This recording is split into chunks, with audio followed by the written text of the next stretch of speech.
Well, I had two of them, which was the first one was I remember asking my parents once I learned at a pretty young age that animation is a job, and I said I want to be an animator, and my parents said okay, and because they're artists and musicians, so they were like, yeah, that's great, you should do that. Okay. So I never was told no, you know. And then on the second time, so I want to be an animator, and then when I saw Who Framed Roger Rabbit in the theater, that really blew my mind open, and that's when I wanted to be a filmmaker, I think.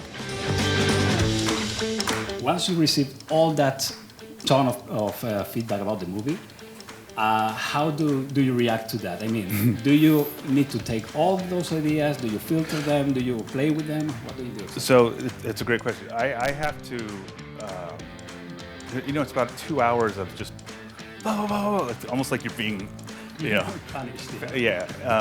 And so I always have to take a moment to just let it sink in and see what works for me as a storyteller. Because that's the thing. It's like, here's a bunch of ideas. You do what you need to do with it. There's never any like, here's exactly what you need to do. It was always, what can you use from what was brought up to tell the story? And so I always need to take time to let it all sink in, and then I can go back in and start to kind of beat the whole thing out again.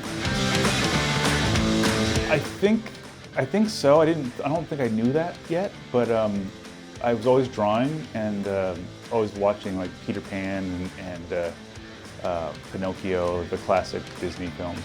And so I was always intrigued by the storytelling of it, but I don't think I knew that until later. And now that you are out of Pixar and you're starting a journey on your own, how much of the previous philosophy from Pixar were you able to bring to the table in this movie, in Transformers? All of it. It was it's my entire career, really, in animation is at Pixar, and so I approached the entire thing exactly the same way.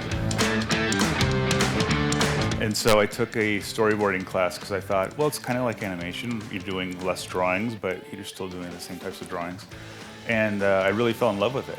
And right after that class, at the very end of that class, I pitched my final, and in the room, I didn't know he was going to be there, but Joe Ramp from Pixar was in the room just as a guest speaker.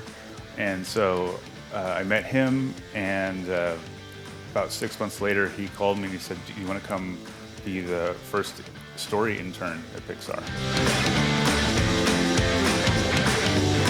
For the first part, my advice, two bits of advice. The first one is to keep a sketchbook and draw, because even when I worked in storyboarding and went into writing and directing, and even as a director, I still draw to communicate ideas. And the more that you can be clear with your ideas and clear in your communication, the better for everybody.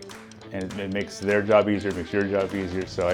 And it's just fun. So I strongly suggest that. The second part is just be a good person. You can be the most talented person in the world, but if you're also a jerk, nobody's going to want to work with you. And so just be a team player and part of the crew and be willing to help. My success, I think when the audience responds to the movie emotionally, whether it's laughing, crying, enjoying the time. That's my whole point. Is I just want to entertain, and if people are entertained, then I think that's success. There's only a few moments I feel making an animated film where you have something spontaneous happen. Everything else is planned. I was literally on Transformers directing the dust in the air. Like when they're in the cave sequence, there's dust in the light, and I said, can you move that speck of dust out of the way? It's going across the face. I couldn't believe I was saying things like that. But with the actors, you don't never know what they're going to say. So they'll have the intention of the line, and then with Keegan, for example, I would just say, just run with it, go, and he would we have hours of footage of him just talking and riffing on lines, and because that makes it feel fresh.